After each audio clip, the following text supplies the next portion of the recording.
Hi, everyone, and welcome back to the Law of Attraction podcast. If you don't know me already, I'm Laura, the founder of Law of Attraction Life Coaching, and I specialize in coaching people to become happier, healthier, and more positive using life coaching, law of attraction, and counseling techniques. The podcasts that you're listening to aim to discuss techniques that you can use in your life, as well as discussing motivational ideas to help you to become your best self.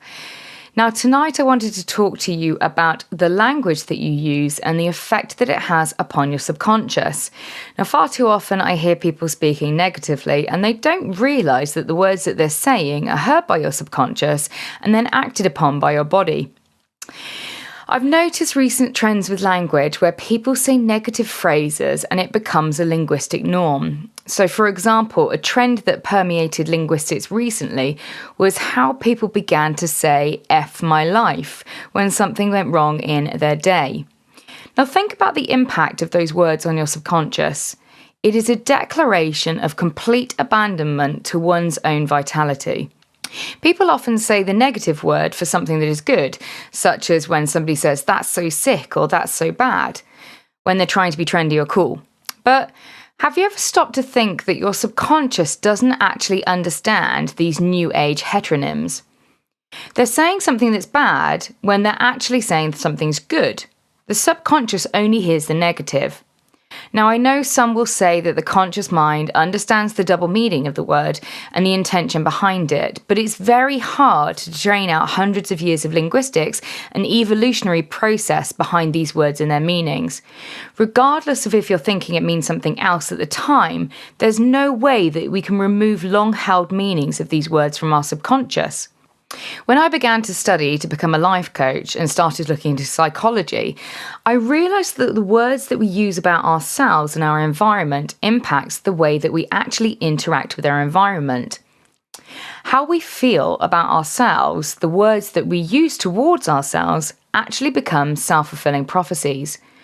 Once you've told yourself that you are something, you can find yourself becoming it. Now, this is a very powerful tool, but we tend to use it in a very destructive way. The words that we use towards ourselves are words that we would never speak to anyone else. This constant negative soliloquy that's running through our mind consistently, day in, day out, teaches our subconscious, ourselves, that we are something. Sadly, instead of using this power of the mind for good, it's normally negative. This is a really destructive premise, and the more we tell ourselves that we are something negative, the more that we will become it. Our subconscious hears the things that we tell ourselves, and it works to ensure that you're not wrong. This is actually a devastating trend. If you tell yourself that you're stupid, then you will become it. If you tell yourself that you are incapable, then you will be so. And if you tell yourself that you are a victim, you will ensure to stay in circumstances that allow you to fulfill that prophecy. Now, I know that sounds a little too simple, and the "I think, therefore I am" ideology may be too Descartesian for some people, but it is very truthful.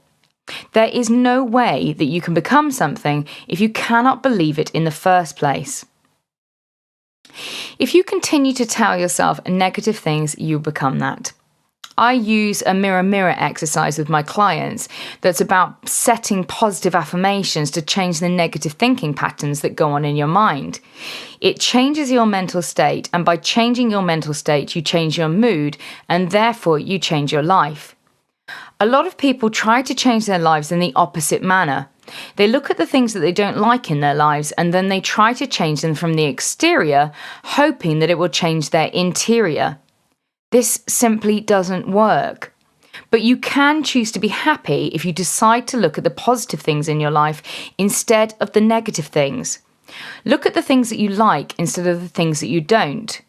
You can change your day from being something that has caused you distress and unhappiness and turn it into something joyful when you do these things.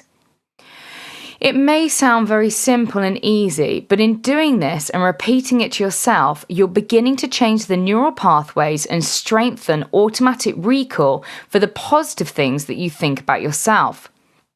If you say that you're a happy, positive individual, and although that it may feel like a lie, it does work, think about faking it until you make it. Now, you need to actively go out every day and speak of the things that you like instead of focusing on the things that you haven't enjoyed. You'd be surprised at how much of your life can change when you do this. Let me give you an example of a good day and a good vibration. You wake up and you begin your day thinking how lovely and soft your bed is. You get up and you go to have a glass of water and you think about how lucky you are to have clean water to drink. You go to work in your lovely little car and you think about how nice the music is and you look forward to seeing the colleague that you are friends with. If you think like this, it would be hard not to have a positive day. Unfortunately, what happens for most people is they get up and they resonate on a negative vibration for the majority of the day. They wake up, they look at the clock, and the first thing they think is, I wish I wasn't awake, I want to go back to sleep, I hate my job, and I don't want to get up. Those are generally the first 4 thoughts that most people have when they wake up. How can you expect to have a good day when you wake up on that vibration? Then they get up, they sleepily make their coffee, stuff down some breakfast, but at no point being appreciative or grateful for the things that they've got. They're just thinking about how much they don't want to go to work. Why can't I be in bed? Why do I have to get up to work? I wish I didn't have this job. I wish it was the weekend. The thought pattern continues to be negative and it continues to ruin their day. Then they drive to work and they get angry about the person who cut them up or the person who's tailgating them behind. Again, not using the opportunity to be positive or grateful.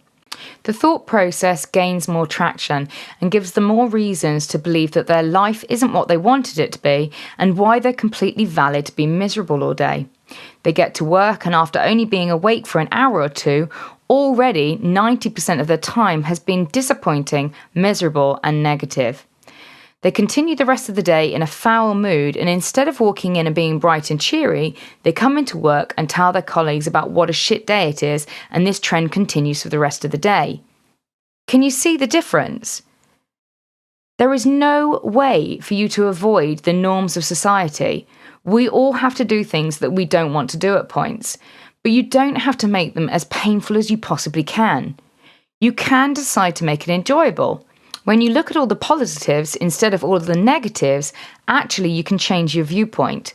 Things don't appear to be as bad as what they were to begin with. You can find joy in your trip to work. You can find joy in speaking to your colleagues. If you focus on the one person that you enjoy spending time with, instead of the 3 colleagues that get on your nerves, your day becomes enjoyable again. Instead of focusing on the bad drivers, think about how lucky you are to have that vehicle. Instead of waking up in the morning and hating getting up, think about how lucky you are to have a beautifully warm bed that you wish to come back to after your day at work. If I took away all of the things that you complained about on a daily basis, if I removed your car, your job, and gave you no reason to get up in the morning, if anything, you'd become unhappier. You'd complain more and you'd play the victim about how unfortunate your life was. Unfortunately, people have this terrible habit of not knowing what they've got until it's gone. If you can take a step back and understand how fortunate you are, then you don't have to have that fortune removed before you can actually be grateful for it. Take an opportunity to imagine what your life would be like without the things that you often complain about. Perhaps it's your partner who leaves the toilet seat up or hair in the sink. Perhaps it could be your children who make too much noise, or the cat that gets in the way as you walk up the stairs, or maybe your dog that leaves hair on the sofa. Maybe it's your boss. Yes, perhaps these things do irritate you at points, but if any of those things were taken away from you, you would be devastated. Don't leave it until the moment where it's too late to actually appreciate what you've got to appreciate. I know what I'm saying is easier said than done, but actually taking time to do these things will make sure that you have a happier and much more enjoyable life in the long run. Why would you want to spend your whole life begrudging the things that are actually the most important things in your life? You can be appreciative and be grateful for what you've got now. You have got one of the most amazing lives. If you are sitting here listening to me, then I can almost 100% say that you are richer and more endowed than 85% of the rest of the population. That means that you are in the top 15%. Did you know that 85% of the world's population survives on less than $2 a day? A significant proportion of those people don't live in an accommodation like the one that you're listening to me presently in. A huge amount of those don't have access to clean water. Hundreds of thousands of those have been growing up in war. Now, I know it's easy to say that there's always somebody worse off than you, and that doesn't make our pain less valid or any more enjoyable. But it can give you context to some things. When you can recognise that actually the things that you're complaining about are the things that people would die to have, you can suddenly become a little more appreciative of your situation. You are lucky, and when you realise that you're lucky, your life becomes much more enjoyable. Stop complaining about the things that drive you nuts. If you've got something that truly makes you unhappy, then focus on changing it. Complaining is not going to make it better, but I'll tell you what will fix it. For the meantime, is actually focusing on the things that you love and not focusing on the things that you hate. Don't waste time complaining about the way that your boss spoke to you. Focus on the way that somebody told you that they love you instead. And don't sit there saying, but my life is crap. I haven't got anything to be happy about. Because I just explained to you that you are in a better situation than 85% of the rest of the population of the world is. You are lucky, and when you start to see that, you change your life around you and you feel luckier. Change your thoughts, change your language, and you change your world. Thanks so much for listening this evening. I hope you enjoyed it. Please like, share, subscribe, comment, interact in any way you'd like to. I'd love to hear from you guys. If you've got anything that you'd like to be discussed on a future podcast, please leave a comment below or send me a message. I'm happy to work for you guys. Have a great evening. Until I speak to you next, take care of yourself. Good night.